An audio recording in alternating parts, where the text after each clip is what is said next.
জয় বাবা বাসুদেব, জয় শিବ ଶମ୍ଭୁ, ଜୟ ଜଗନ୍ନାଥ ସାଙ୍ଗମାନେ। ଆଜି ହେଉଛି ରବିବାର, ତ ସବୁ ଭାଇ ଆଉ ଦାଦାମାନଙ୍କ ସହିତ ଆମେ ବାହାରି ପଡ଼ିଥିଲୁ ବାଲି କପିଳେଶ୍ୱରକୁ ପାଣି ଭାର ଉଠାଇବାକୁ। ତ ସବୁ ପ୍ରଥମେ ଆମେ ସବୁ ଗୋଟେ ଗାଡ଼ିରେ ଲୋଡ଼ ହୋଇକି ଆମେ ପ୍ରଥମେ ବାହାରି ପଡ଼ିଥିଲୁ ନୀଳକଣ୍ଠେଶ୍ୱର ମାଧବ ମନ୍ଦିରକୁ। ପ୍ରଥମେ ଦିଗାଳ ଆସିସାରିଲା ପରେ ମୁଁ ଆସି ଦେଖିଥିଲି କି ଏଠି ବହୁତ ସାରା ଲୋକ ଏଠି ସବୁ ପାଣି ଉଠାଇବା ଲାଗିଛନ୍ତି। ତାପରେ ଆମେ ବି ସବୁ ଭାଇମାନଙ୍କ ସହିତ ପ୍ରଥମେ ନଈରେ ଆମେ ଗାଧୋଇବା ଲାଗିଗଲୁ। ଗାଧୋଇ ସାରିଲା ପରେ ଆମେ ଆସିଲୁ ଆମ କର୍ମକ୍ଷେତ୍ର ମାନେ ସଂକଳ୍ପ ନେବାକୁ।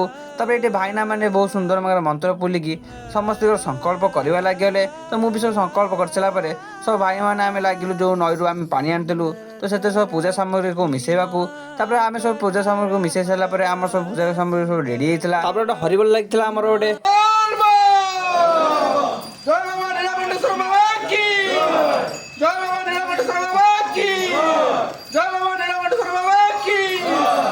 ତାପରେ ସବୁ ଭାଇ ଆଉ ଦାଦା ମାନେ ବାବା ନୀଳକଣ୍ଠେଶ୍ୱର ମନ୍ଦିରରେ 7 ଗ୍ରାମ ପରିକ୍ରମା କରିସାରିଲା ପରେ ତାପରେ ସବୁ ଭାଇ ଆଉ ଦାଦା ମାନଙ୍କ ସହିତ ଆମେ ବାହାରି ପଡ଼ିଥିଲୁ ବର୍ତ୍ତରାମା ମନ୍ଦିରକୁ। ବର୍ତ୍ତରାମା ମନ୍ଦିରକୁ ପହଞ୍ଚି ସାରିଲା ପରେ ଆମେ ସବୁ ବାଉଙ୍କୁ ସାଇଡ୍ କରି ରଖି ସାରିଲା ପରେ ଆମ ଗାଁରୁ ବି ସବୁ ଭାଇମାନେ ସବୁ ଆମ ପାଇଁ ଖାଇବା ନେଇକି ପଳେଇ ଆସିଥିଲେ।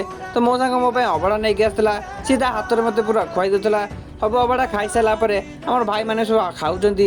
ଆକୁ ଖାଇସାରିଲା ପରେ ଆମେ ସବୁ ରେଷ୍ଟ ନେବୁ, କାହିଁକିନା ଆମେ ସକାଳୁ ସକାଳୁ ବାବା ବାଲି କପିଳେଶ୍ୱର ମନ୍ଦିର ଯାଇକି ଆମେ ପାଣି ଢାଳିବୁ। ତ ସବୁ ଟିକେ ନାକୁ ରେଷ୍ଟ ନେବାକୁ ପଡ଼ିବ। ତ ରେଷ୍ଟ ନେଇ ସାରିଲା ପରେ ମୋ ଭିଡ଼ିଓଟାକୁ ଏଇଠି ଏଣ୍ଡ କରୁଛି। ଯଦି ଭିଡ଼ିଓ ଲାଗିଥିବ ଲାଇକ୍ ସବସ୍କ୍ରାଇବ୍ କରିବା। ସେକେଣ୍ଡ ପାର୍ଟ ଜଲ୍ଦି ଆସିବ। ରହୁଛି। ଜୟ ଜଗନ୍ନାଥ, ଜୟ ଶିବ ଶମ୍ଭୁ।